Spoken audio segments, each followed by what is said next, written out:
with us on Facebook Live, you're going to actually get to see the interview and how we do it. Perfect. Everybody, Nikki Burnett here, Taste Life Nutrition, functional nutritionist. I'm just super stoked about this show. This is going to be so much fun. So I have with me here Matt Rowe. If you have seen me at all on Facebook Live, Matt and I have a show on Facebook Live, 4 o'clock on Thursdays, Mountain Standard Time, called Real Raw Health. And we talk human nutrition, dog nutrition, and we both have this crazy need to get the word out that dogs need real food. Kibble is dangerous, kibble is deadly, and so that's what we're going to talk about today. We have a whole crazy amount of stuff we're going to talk about, so I'm super excited. First thing, though, I want to talk about is I want to start the show with some gratitude and why I am grateful for all of the things that are in my life right now. Something that I started is I think it's important to start the show with gratitude. And so for me, I'm just super grateful for people like Matt, people who believe in educating, in sharing, in giving, in creating this place where we're all trying to be healthy and loving on each other and just creating this good world with good food. Yeah. Isn't that the point? Yeah. It is the point. So, is there something that you're grateful for? Because I know you have a lot to be grateful for. Well, first I'm going to do the classic thing, which is, I'm super grateful for my family and the whole bit. But this opportunity to help dogs. We just had somebody email me last night from Singapore, and he has 3 dogs, and he goes, I have no idea what's wrong. Do you test in Singapore? And of course we do. We test globally. Yeah. And so something I'm really grateful for is the amount of people that are now reaching out to us because they are incredible pet parents, and they really want to make this huge difference for their animals. And so this is what I love. I love this movement of feeding dogs the way they were meant to be fed, like us. So I can't be more grateful for the way that we are waking up as a society. Yeah. It's beautiful. It really is a beautiful thing. And it's fun to kind of to watch it. And, we're in the middle of it, and we're just kind of watching it as it moves. And you can sometimes just sit back and go, okay, things are really starting to make a change, and it's a lot of fun. And I would say that's with both human nutrition, animal nutrition, and an understanding is, what I say a lot is taking it back to basics. We don't need these complicated labeled things we call food with all kinds of stuff in them that we don't know how to pronounce. We just need food, vegetables, fruit, little meat, little fat. I mean, it's not a difficult thing, but we've made it incredibly difficult. Right. And I think with our animals, maybe even more difficult because we're totally duped by the fact that the big food companies know the nutritional standards for dogs, and I want to get more into this here in a little bit. We're going to talk about some of the changes that have been made as far as the nutritional standards, but my point is we want so badly to take the best care that we can for our animals, and so we're leaving it up to those who are really just trying to make money. And so we need to just take a step back, educate ourselves, learn from those like Matt who know what really good, healthy nutrition is. And this is for humans and animals. But first thing that I want to do before we start digging into the fun, geeky, sciencey stuff and really talking about what dogs need, I want Matt to talk a little bit about who he is, why he does what he does, where he comes from. He has his own journey that he's dealt with, and it's been this beautiful journey, difficult as it is for many, but that has also led him to where he is now in pet nutrition. So, have at it. Well, talk about you. On another side, I'm super grateful for you. Thank you for having me on the show. This is awesome. So, this goes back to around 2013. I got a really bad leg injury, and the way they treated it was with antibiotics. And on my 3rd month of antibiotics, and they kept upping the levels of antibiotics because they were afraid my injury was going to get septic, which is the blood was going to basically become toxic because It was an open wound. So after 3 months, on the last round of antibiotics that they had treated me with, I started to experience 25 to 30 stroke-like symptoms a day, and they were called TIAs. How amazing is that? I mean, yeah, that is just insane that you're still here. Yeah, I was kind of happy. That one scared the crap out of me. You know, and I've paralyzed my leg. I've done some stupid stuff in my life. But, you know, at some level, it was really on that side that I was looking at temporary ischemic attacks, as that's what TIAs stand for.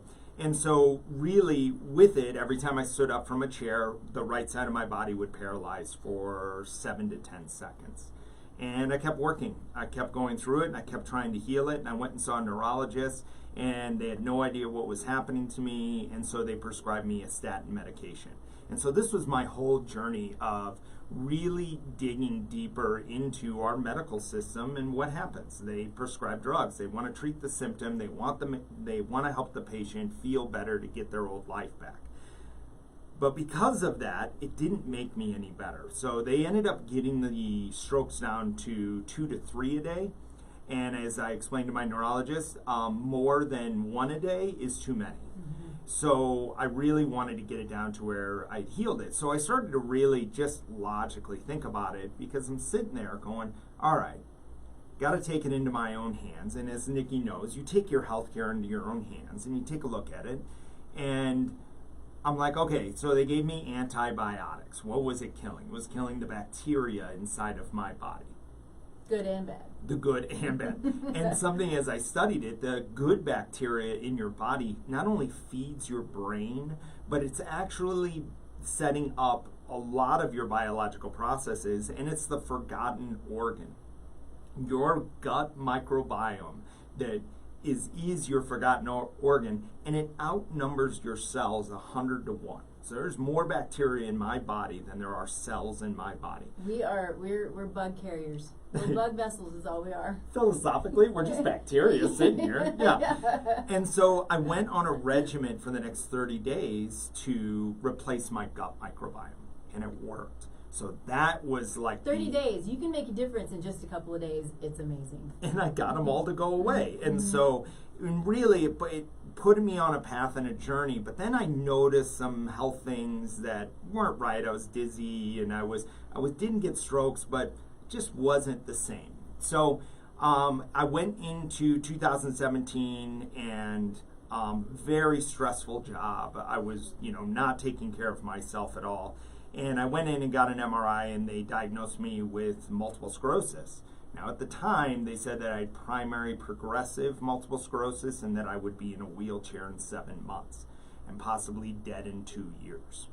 So along that entire process and everything I learned from having the TIAs and the strokes, that goes into the universe never gives you anything you're not prepared for. And so this really set the stage. So I avoided the medication that they wanted to put me on, and I went on a journey of reversing it and controlling it with a good diet, and really starting to take a look at what I ate and put into my body, and then the light bulb clicked. I'm sitting there with my dogs one day and going, what's in your food? And I started to read the bag, and I'm like, this is disgusting. Like, this is really bad. And then I followed that thread a little bit more. And then being in the pet industry, I met with a vet, and who is now our vet on staff, Dr. Lori Kozier. And when I met with her, she tells me that 50% of dogs over the age of 10 will die of cancer. And I'm like, nope, not anymore. I'm like, we've got to do something. This is wrong. That we are not giving the ones that we love, the dogs that we love, that lower our stress, that make us feel better, that is really just, they are the antithesis of joy in my house. They are always excited. And they're so happy. Yeah, they always want to give you love. So I ended up starting a company called ParsleyPet. And what ParsleyPet does is we do hair tissue mineral analysis testing on dogs. I don't know about you, but it makes me totally giddy. I'm like, functional testing for dogs. This is what I've been waiting for as long as I've been practicing. The data that we were seeing coming out of it, I mean, you're seeing, I mean, we were testing dogs with Kibble. We were testing dogs fed a raw diet. And somewhat during this journey, and it didn't take long, let's say maybe an hour, that when you looked at the test, you're like, yes, I'm feeding all my dogs raw from now on. And you start to study like how they, you know, and when you look at a dog is less than 1% away from wolves. So when you look at human beings, we're 10% away from chimpanzees genetically. Dogs are less than 1% away from wolves. And the last thing I know is that a wolf wasn't in the kitchen mixing up food. It killed an animal. And so, and in my journey, I'm like, okay, how do I do it? How do I feed raw? And I ended up becoming pet nutrition certified and also a raw feeding specialist, and started to take a look at this. And one of my mentors early on looked at me and says, Matt, it's really easy. Your dog is wild. It catches a rabbit in the field. It eats that rabbit. And I was like, that makes perfect sense. and she tells me in these standpoints, she goes, what's in a rabbit? Bone, organ, muscle meat, fur, you know, I mean, everything with the rabbit. And so, and then the dog basically eats, you know, your wild dog or a wolf eats what it's meant to eat and what it wants to eat in that. And, you know, and they've studied, you know, different animal cultures. I mean, you take a look at bears during the salmon runs. They only eat the organs out of the fish they catch when salmon run is at top peak. I had no idea. Yeah. I didn't know that. That's so interesting. They only want the fat. They want as much as they can so they can hibernate throughout the winter. Well, your dog, if it was wild, so they started to study wolves in Yellowstone when they reintroduced them. A wolf will eat the entrails first, so that's the tripe, and that's like the intestines. Right. And so when you see that, and it's called the contents. It's called tripe, and if you do buy tripe, only buy green tripe. Don't buy tripe from the grocery store. Tripe. If it's white, it's bleached and it's got chemicals on it. So it must be green and stinky, because it is green and stinky. Oh God, it's terrible. It is really terrible. So like, it is so you bad. gotta do it fast. I was gonna bring in tripe today to like give it, and I was like, nah, I'll save them on that one. Molly doesn't need to have tripe. So when you start to study this, dogs really, they don't need carbohydrates because at that level. So they do have witnessed wolves eating raspberries and blueberries off of bushes, which is fine. It's an antioxidant, and it's a fiber that's that they're basically consuming to help their digestion. They've also witnessed dogs eating pumpkins, and so all of this type of I need kale. Kale, yeah. And as long as you break that kale down and start the digestion process for them, then they can digest it. Then they can go through. Because the dog's stomach, you know, we have what, like 700 miles of intestines. This is my, you know, my lack of knowledge on the human side. Right. Dogs, very short digestive tract. Yeah. So I want to dig into digestion a little bit. So we're going to dig into digestion, how he feeds raw. You know, I'm happy to give how I feed raw. It's obviously very similar. But I want to talk about digestion a little bit, because as I move, you know, he's super deep into raw feeding and dogs, whereas my specialty really is human nutrition. And in human nutrition, although I have my master's degree is in animal science, so it's a little bit of both. But in human nutrition, what I see most in practice is GI issues. GI issues can lead to autoimmune conditions, which I see a lot of autoimmune conditions, including MS, right? Yeah. Lots of autoimmune conditions. And so it's all an inflammatory process. It, you know, stems from whatever is causing the inflammation. Stress, microbes, pathogenic microbes, you know, not enough sleep. You can name, you know, a whole host of them. And we've talked about these before. But as I'm getting deeper and deeper and talking to people about their dogs, I'm getting my dog's bellies gurgling. They go outside and throw up. You know, I'm trying to feed. I'm feeding my dog all of these high quality foods, which are all in a bag and they're all Kibble and they're not high quality. I don't care if you're paying $200 for 5 pounds. It's not a good quality food. But these dogs are having digestive issues. And I think also, you know, early on, when we're young as humans and when animals are young as whatever they are, whatever animal they are, they have the ability to to handle some of the stuff that's thrown at them. As we all age, things start to break down, and disease creeps up, and these symptoms creep up, and it's all from something. Pain's not natural. Throwing up all the time is not natural. Inflammation is not natural. These are not normal parts of our lifestyle, and it's our bodies trying to talk to us. So we need to learn to listen to our own bodies, but need to learn how to recognize what our dogs are telling us as well, because it's unfortunate that they can't speak to us. I wish they could. But what I'm seeing has maybe beneficial early on in as you're switching foods, or even if you've switched foods and it's still not working for you, is include a digestive enzyme. Digestive enzymes are really important, and when animals go and they kill in the wild, we were talking about them going after the tripe and the contents within, that's where they get their enzymes. It's from the animal. It's where they get their probiotics. It's from the animal that they're consuming. They're not getting that from us. So sometimes they need that support, and they need a digestive enzyme. Sometimes they need multiple digestive enzymes just to help to create that balance, or help their body to start to produce it on its own anyway. So if you've watched before, there's a company that I really appreciate called Zymogen. You can go to wholescripts.com and you can order any of the Zymogen products.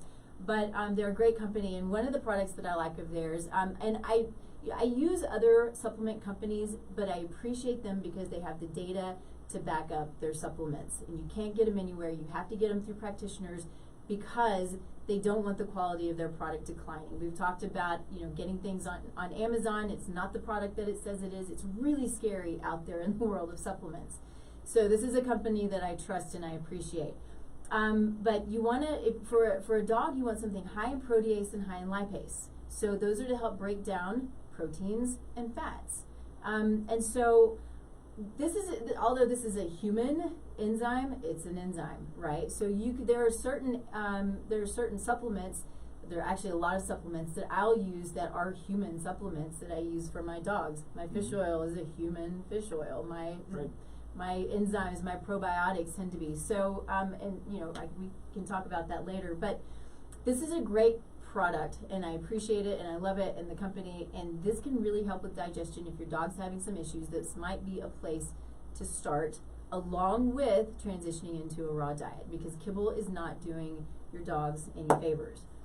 Something that we were talking about before we came in to start the show, we were talking about this exact discussion, because when we just sit and we'll just discuss stuff for days. But we were talking about a lot of times what we're told, if our dog is having digestive issues, feed it cooked chicken and rice, because it sounds basic and it sounds easy on the belly. But what data is showing that that's the case? Because for one, it's not the case. Dogs aren't going to eat rice. As Matt pointed out, rice is high in arsenic, and this is for humans as well. If you're eating rice, you have to be super careful about where you're getting the rice. Most of it comes from South Texas, where they sprayed their crops. It was this oil based spray or something. I can't remember exactly what the story is, but anyway, it was high in arsenic, and it's still there. This was years ago, and it's still there. This is where they're growing rice. So you have to be super careful about rice. I don't eat it that much. I don't really think we need it that much, but that's beside the point.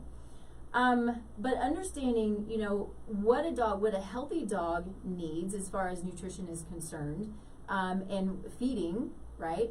And then what maybe a dog who is having some digestive issues might actually need to help with those digestive issues. So I would love to learn a little bit about, I already know, but how you feed. I want everyone here to know how Matt feeds his dogs, and then I'd like to get into a little bit about the company and what you test for, and how you guide people into learning. Oh, so this is what my dog actually needs. I don't have to sit here and guess. This is what my dog needs. Right. It's awesome stuff. Okay. Cool. Yeah. So yeah, you brought up a great point. So yes, rice, and oftentimes what I think at some point is we humanize our dog's diet. We think what's good for us, and their personality, and yeah, exactly, and all of it. And so because we want to make sense of how a dog is actually responding to certain stimulus, and and the different foods that we feed him, so we kind of think, well, we should cook that chicken because I would want to have cooked chicken. Who, raw chicken who would wants kill to eat me. raw chicken? Right. So your dog does. So, and something is when you look at it, your dog is a scavenger. So that's why your dog, when you take him for a walk, and let's say on that walk there's goose poop on the bike path. The best thing, right? And your dog eats it. And you're like, oh my God, that's disgusting. No. Really, yes. It's disgusting for us. For your dog, it's like, give me another one of those treats. And so it's really taking a look at it, because what is that goose eating? That goose is eating grass, allowing it to process through their stomach, and then your dog then can eat that grass. It's already broken down. Exactly, because that enzyme, you started to bring up enzymes. Dogs do not have the enzymes to break down vegetable matter in their stomach. So we have to start that process for them if we decide to feed them vegetables. But really, when I feed Leo, so I have 2 dogs. I have Leo and Mr. Cha-Cha. One's a 60-pound Catahoula, and the other one is a very angry Chihuahua that I love. And so... Are most of them pretty angry? They are, and they're so protective. If you want to be protected, get a Chihuahua. So, so in that, with both of them, I started to take a look at and said, okay, what is really required in their diet? So what I do is I feed a mix of 10%. So really, I measure out their food. So they both get 2.5% of their ideal body weight. I'll say that again, 2.5% of their ideal body weight. So what Leo, I need him to be at 60 pounds is a healthy weight for Leo. So he gets 1.5 pounds of food per day. Then I split that poundage up, and so he gets half of it in the morning and half of it in the evening. And what that comprises of is 10% tripe, green tripe, not store-bought white tripe. And so you can get it from multiple raw feeders that are out there. You can go to the pet store and they probably have a raw tripe version. It will literally be green, just so you know. It's literally green. Yeah, because, I mean, you look at a cow. A cow is a ruminant. What a ruminant is they eat grass matter. They're a herbivore, and they eat grass matter, and they have 3-chamber stomachs. So it is processing through all those chambers, and it's going through their intestine. And what you're eating then is what your dog is eating is the intestine. After you smell it, it'll be, I'm sorry. It's true. Your dog loves it, but it is... The stinkier the better. It is terrible. And so... this is true love, when you feed your dog tripe. Yeah, that is true. Very well said. And so then what I'll do is I buy from a local company here in town, Colorado Raw Dog, and what they'll do is they do a blend, and they do it for all of their customers, and it's a blend of 80% muscle meat, which is where your dog is going to get its phosphorus, as a mineral your dog needs. And then it's got 10% organ, which is going to your dog's going to get the iron from the organ, and 10% bone. And that is one of the ingredients. Bone is one of the ingredients that I think most raw feeders that are just starting out forget. But your dog needs to eat bone. They must have it. It's a really, really dense mineral content, and they need to have those minerals. And so on that, I have a question for you, because in my learning and education, I know that one of the things that you can do, if it's just impossible for you to get bone or ground bone, okay, 2 thoughts on that. Be careful with bone that you buy that is a powdered bone meal that you buy, because a lot of times it's bleached and it's full of fluoride. So be very, very careful if you want to just go buy bone meal. Get it from a reputable source, because that's in the processing of the bone, that's what they do. Second thing is, there is the thought, and lots will say, that you can also use eggshell. Eggshell, you can dry it, and you want to keep that lining that's in it, that you know, because it's got like collagen and kind of cool little different factors that are not in the shell. But dry it and give it to the dog, or I will just take it and just crumble it up and put it in their food. My understanding, though, is that the mineral content of eggshell and bone are very different, and so they need, actually, the better source is going to be bone, but you can do eggshell. It's just not optimal. Is that correct? That is correct. Okay, yeah. And so, and you can also take bone and buy a femur bone, not a chicken bone, because they'll splinter. And the reason that splintering chicken bones and why eating that rabbit in the field was fine is because they're basically eating fur and everything with the rabbit as they eat the ends of the bone off. So the splintering of that bone doesn't have as large of an impact because it's impacted in all the fur. So if you're going to feed just straight bone, go like a femur bone, go like a cow bone, and they sell them frozen, and just get a raw one. Do not have it processed.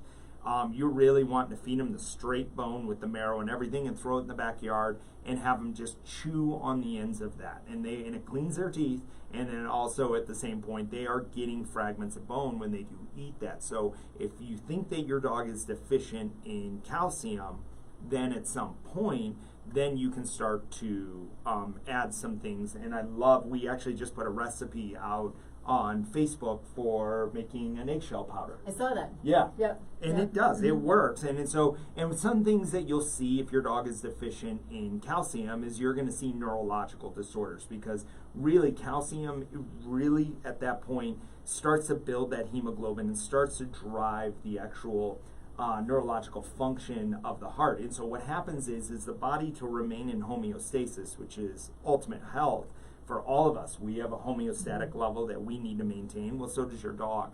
So what the dog will do if it doesn't have enough calcium in its diet, it'll start to rob calcium from the bone, because the dog is more interested in staying alive and keeping the heart functioning than it is for its bones to be strong.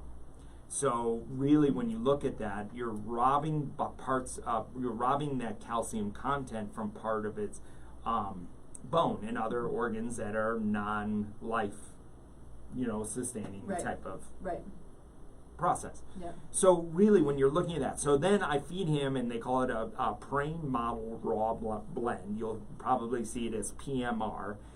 And it is the easiest thing. It's actually easier than when I killed my first dog with Kibble. And that's a whole nother story.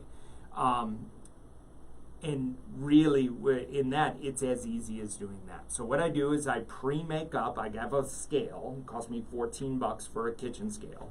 And then I basically weigh out the exact ounces of food I need to give them. And it comes in a 2-pound tube, and it looks like a tube of ground beef is the best way to put it. Mm-hmm. And I know it's got all those levels in it. I trust my supplier. I trust how they're sourcing the food. I trust where the meat is coming from, because that's another big part of this. So in that, I thaw it out, weigh it out, put it in a plastic container, and I only use those plastic containers for raw food. And I put it in the fridge, and then when I feed it, I dump that container out in their bowl, and it's raw. I mean, this is something that at some level you might say at some point, no, we have to cook it a little bit. Remember the humanizing thing I was talking about? We humanize on that side of thinking that we need to cook their food. We don't need to cook their food. Dogs have a very acidic stomach with a pH level of anywhere from 1.8 to 2. So it's such an acidic environment that really any pathogen that enters their stomach gets killed, because your dog is a carnivore, and also your dog is a scavenger. They're wild. They're running around. They're finding pick up goose all poop. the crazy stuff. I mean, they eat things off the ground. I'm like, I'm not sure that was anything that you really should be I don't know if I would have eaten that at all. So, and there's this big debate over, let's just take crabgrass, like our newly formed grass in your backyard, and your dog goes out and it looks like a cow chewing it all in the backyard. Well, what it's trying to do is it's actually trying to get enough fiber in its belly to break down something that is upsetting their stomach. So that's not bad. So you had talked about an upset stomach with Kibble, and you look at that, I mean, most, the way that AVCO standards, so AVCO is the big... Oh, this is huge. This is such a big deal. It's the big body. So there were a body called the NRC that back in the 30s and 50s, right when Kibble started to take a stronghold after World War II, the NRC came out and said, okay, let's make sure we are putting the right diet together for dogs. And so then AVCO came in, AAFCO came in and said, nope, we want to be the governing body in regards to pet food. Well, AVCO is typically run by Nestle. Nestle owns Purina.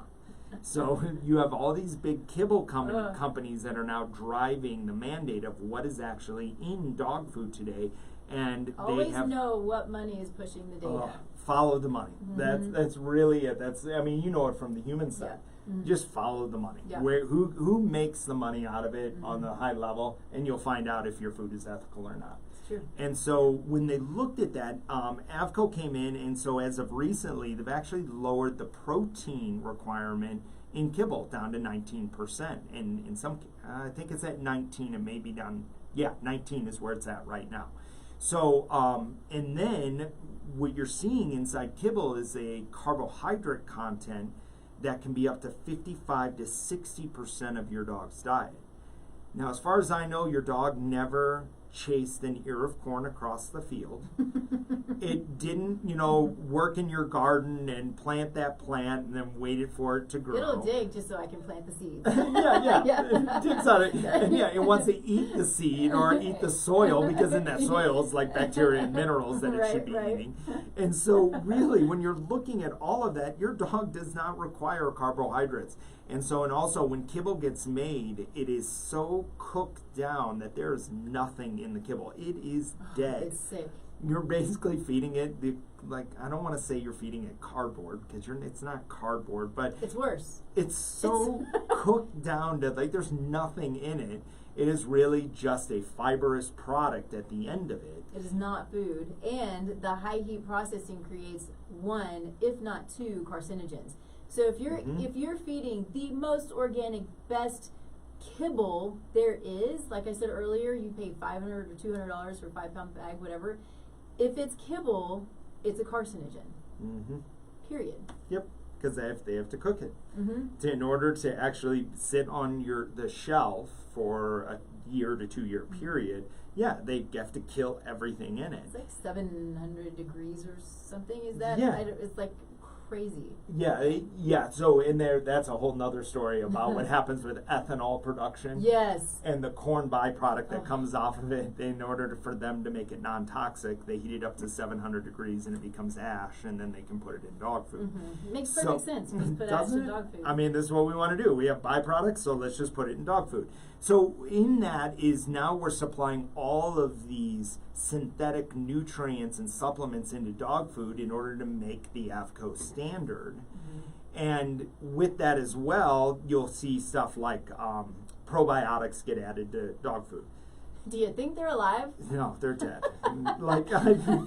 It's a dry food. If it was really alive, you'd open up that bag and you'd hear it come off of it. Yeah, because it was basically gassing off, and it was growing. It doesn't work like that. So really, when we start to feed kibble, we're feeding a synthetic vitamin or mineral, and that synthetic vitamin or mineral is not bioavailable. It does not absorb into the dog's body at all, and that's what I want to test. Yeah.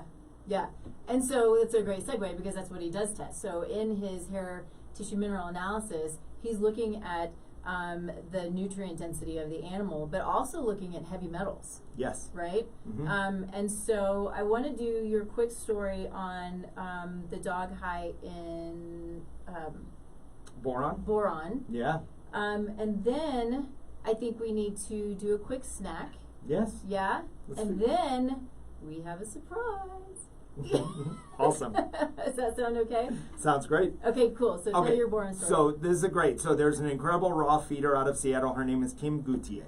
And Kim, I'm sorry if you're there and I mispronounce your name. You can beat me when I come to your conference, in April.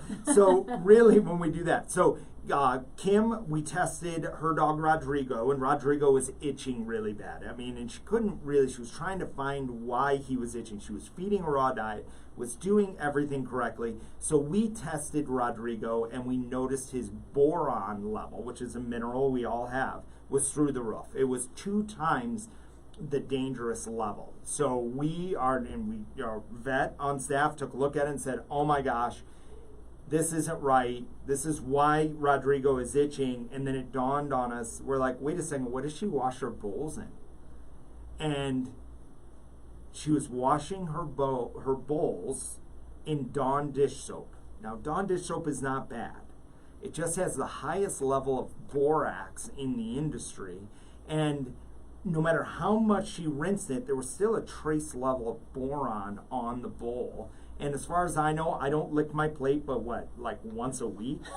So, I mean, your dog's licking it twice a day. Sometimes you just have to do it. You did. It's just the way it is. Like, don't judge it. Like, yeah.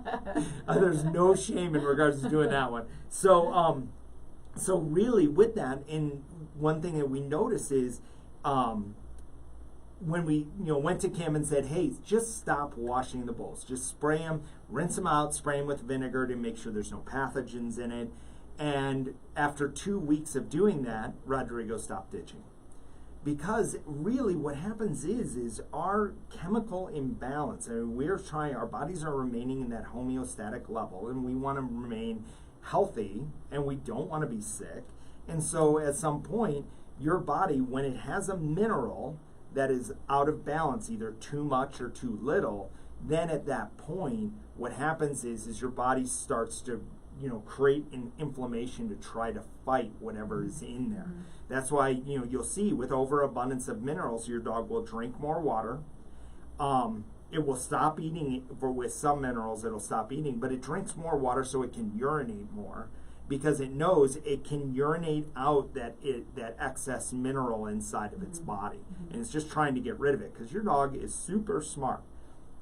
There's a reason why they've been on this planet for thousands of years, and it's because they are really smart on knowing how to feed themselves. And so this is something that Nikki and I talked about right at the beginning, when we had met each other, and she was asking me how I feed, and it was taught to me by my mentor, I don't make a casserole for both of my dogs. Right. I don't just blend everything together and then not give them the choice. So what I'll do is I will actually split out the tripe and the PMR raw blend, and then I usually feed like pumpkin and some raw goat milk in their diet every day as well, to get some of that enzymes and some of those probiotics going in.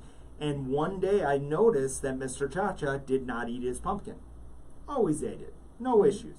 Didn't eat it. And I called my mentor and I'm like, Casey, why won't Cha-Cha eat his pumpkin? She goes, he doesn't need it.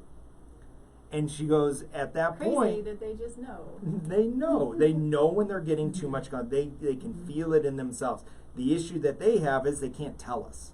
They can't talk to us and say, hey, ease up on the tripe there, Dad. Yeah. Yeah, you're killing me on that stuff. Yeah, and I think that's really wonderful. And I actually went out and bought new bowls. They're not plastic bowls, by the way. I'm just gonna say.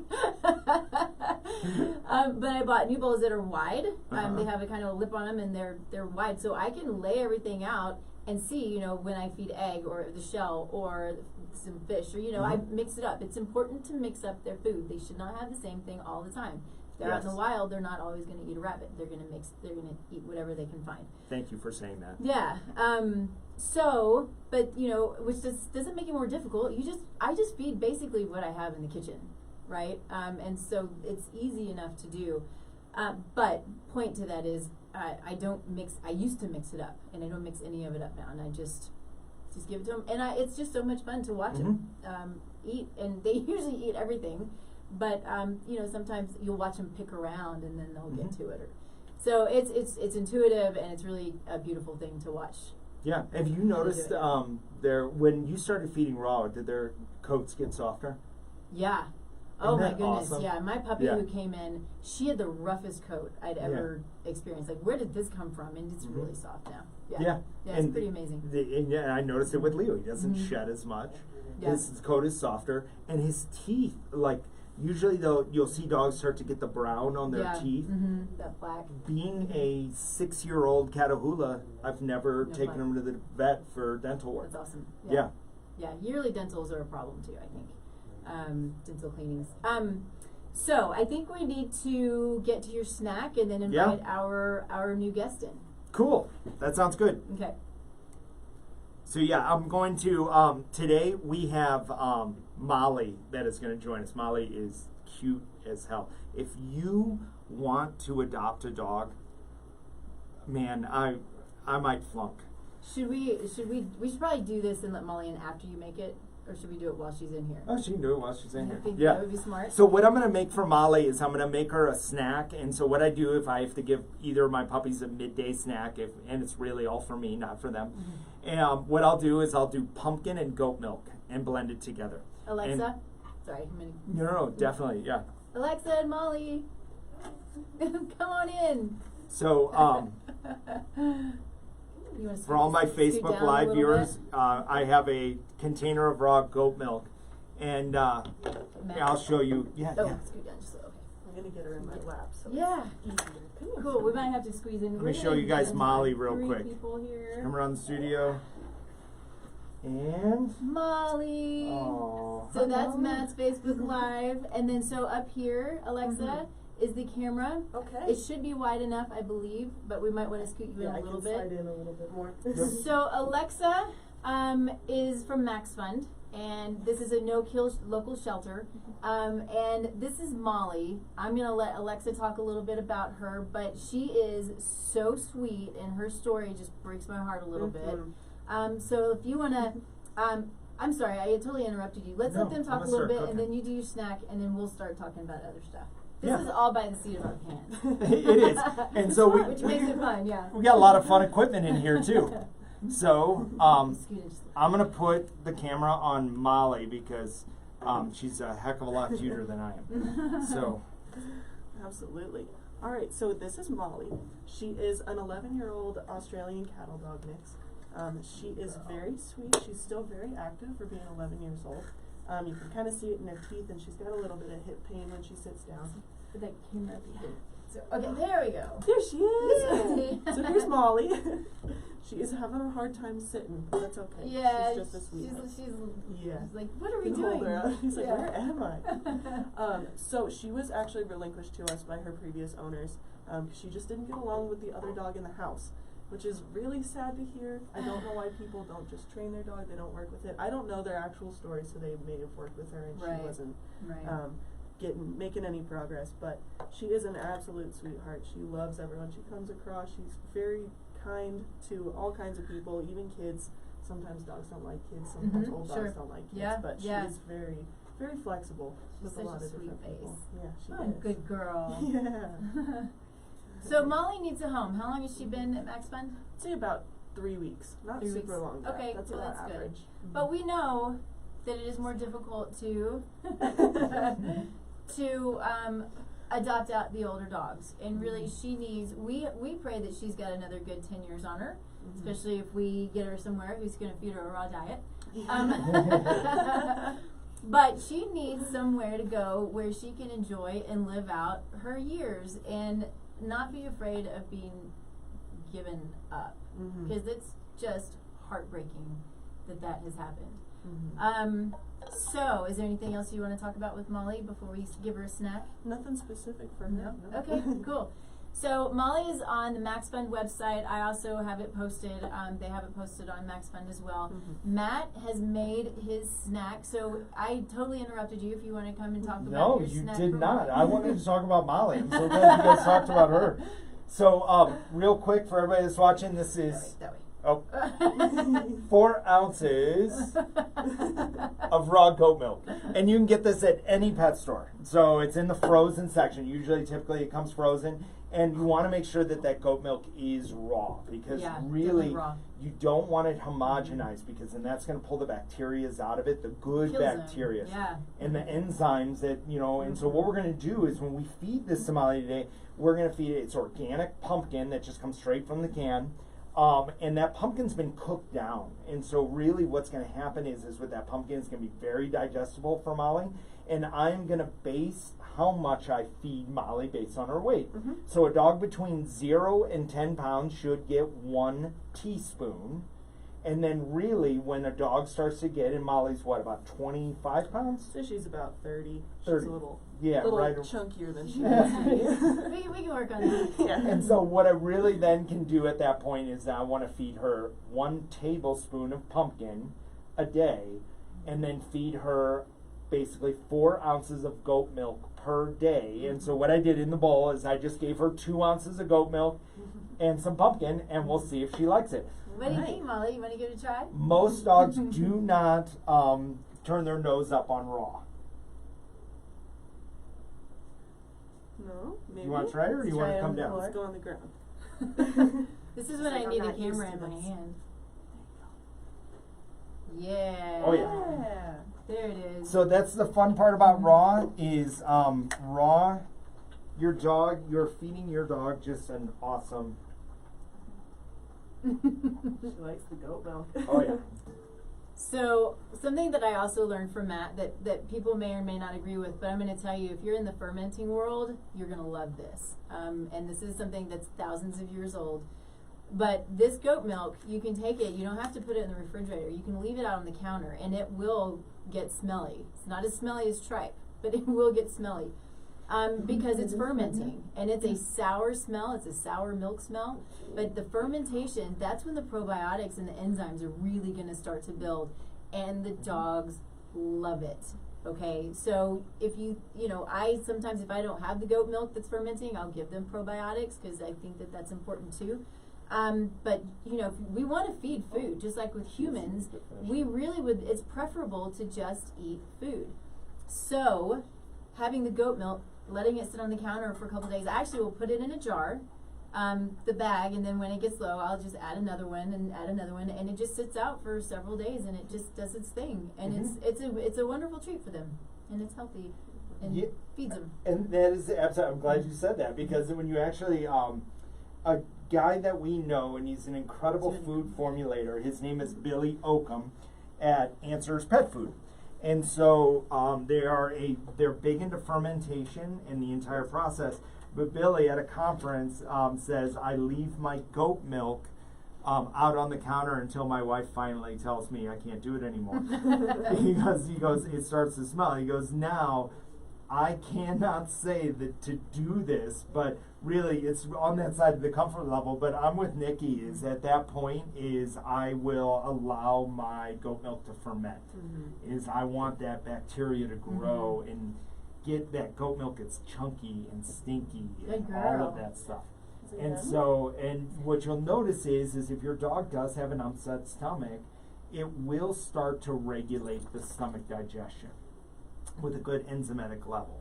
So with that type of stuff, so Molly just finished her entire snack. There's nothing left, and I would expect nothing less. So gosh, she's awesome. She is. Yeah. She's really sweet.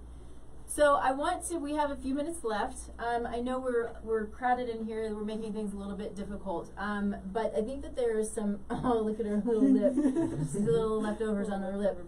I want to get in a little bit to adopting, what our environment, our adoption environment looks like right now. This is another topic that Matt and I were discussing a little while ago.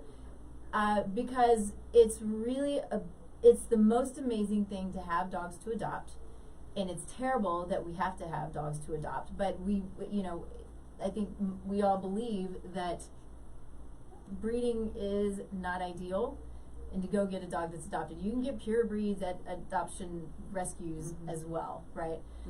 But the mutts, I mean, come on. They're awesome.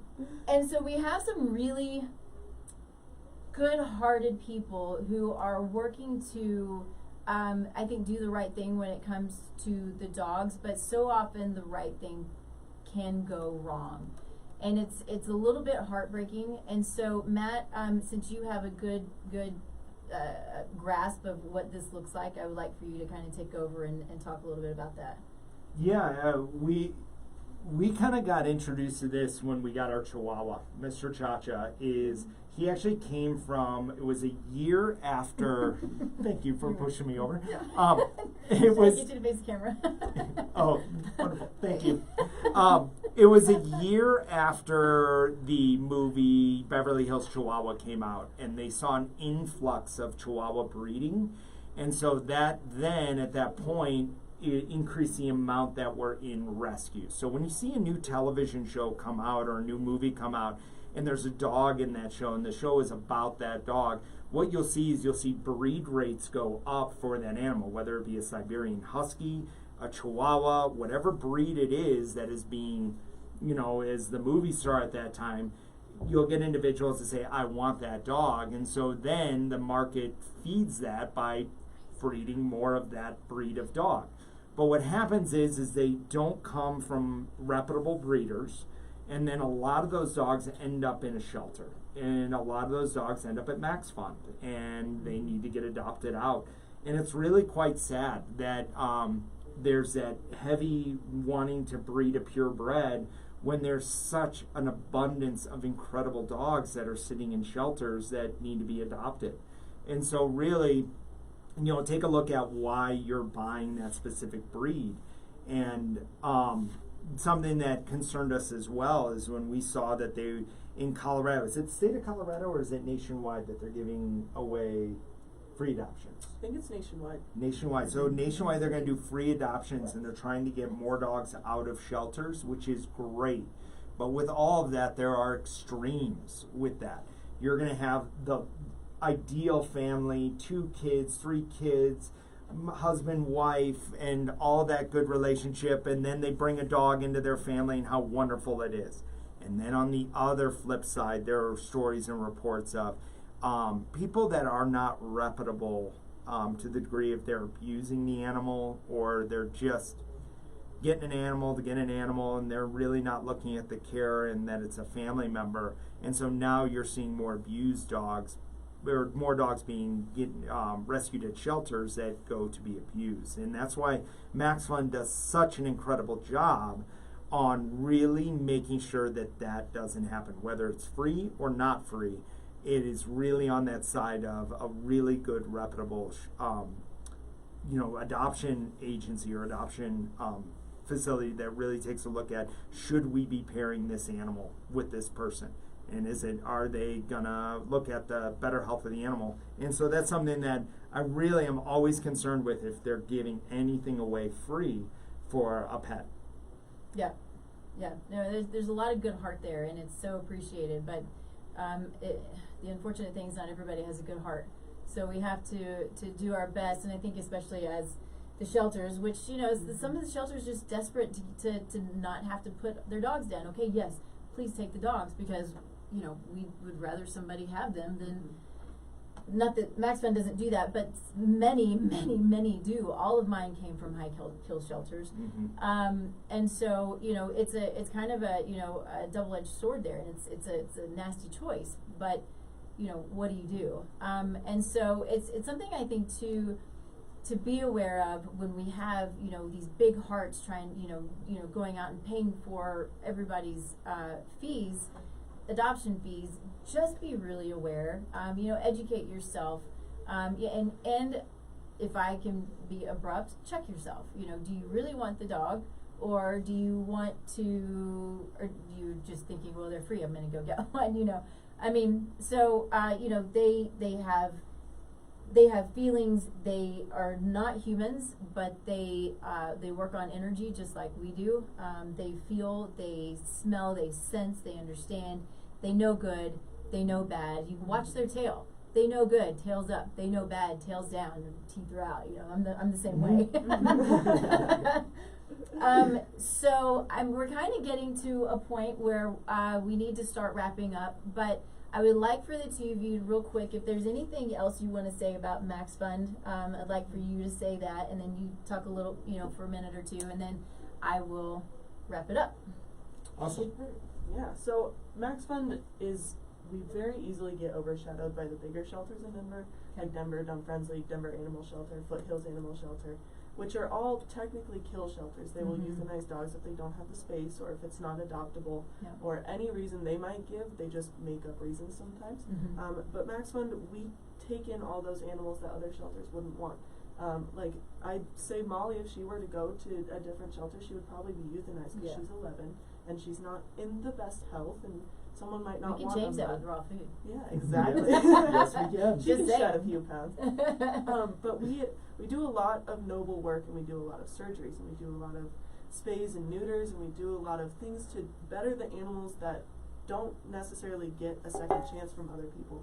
I just picked up 2 Chihuahuas from the airport yesterday, and a couple of our volunteers had actually transported them from New Mexico. So they flew with the dogs, they paid for everything just so we could take them and get one dog in a wheelchair and get one dog the dentals that they needed and all the medication and anything that they need to be healthy so that we can adopt them out and get them to new homes. Yeah. And not a lot of other shelters do that, so we're special in that regard. And we really take a lot of pride in that. Awesome. Go Max Fund! Woo! Go Molly! Somebody come get Molly. Yes, you will not be disappointed. No, not at all. Jesus feed them.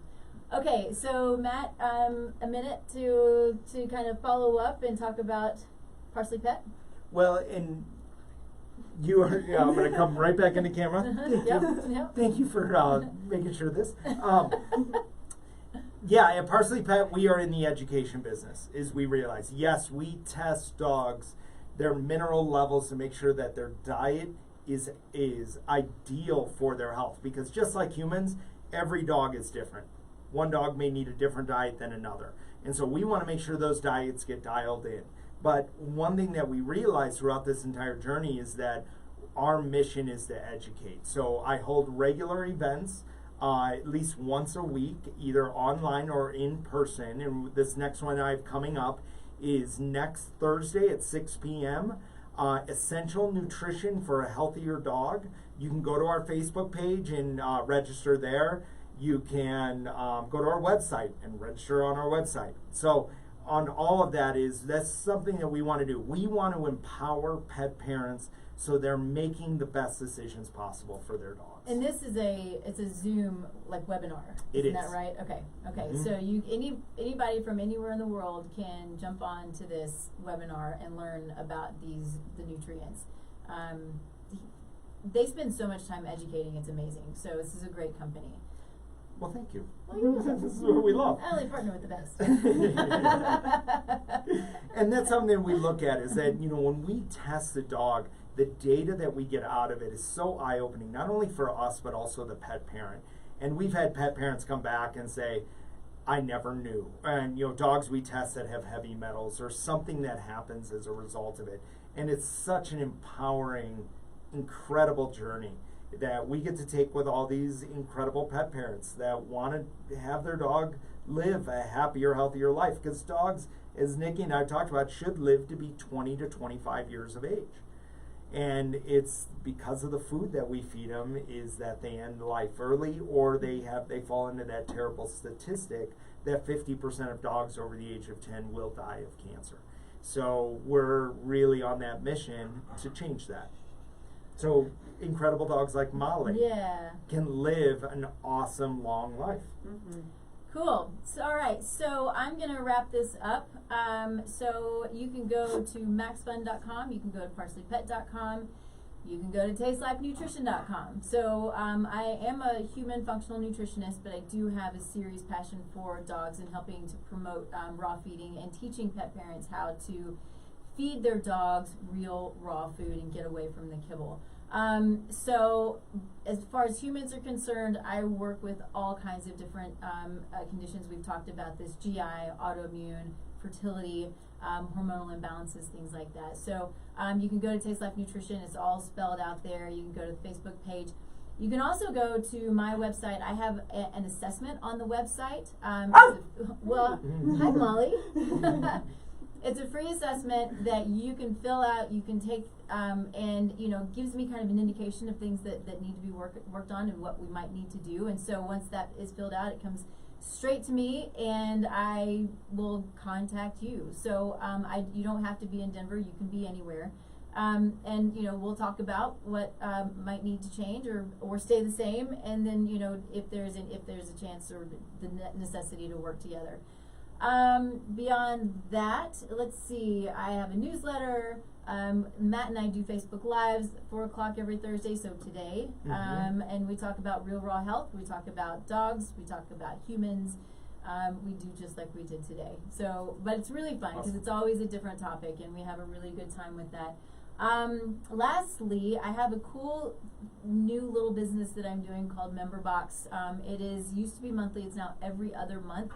But it's a box of really cool, all-natural, healthy products, whether it's kitchen products or body products, that are safe, they're sustainable, they take care of the body, they take care of the earth, and they're from companies, they're smaller companies who are there to make a difference but need to get their products out there. So that's what this is. It's $47 a month. You get $100 worth of products you can try, and if you want to continue to try them, then so you do. Then you can go buy them off of their the website. So that's all we have. Thank you so much, Matt and Alexa and Molly. She's amazing. I really hope that this gets to somebody that can give her a really good home. She deserves it.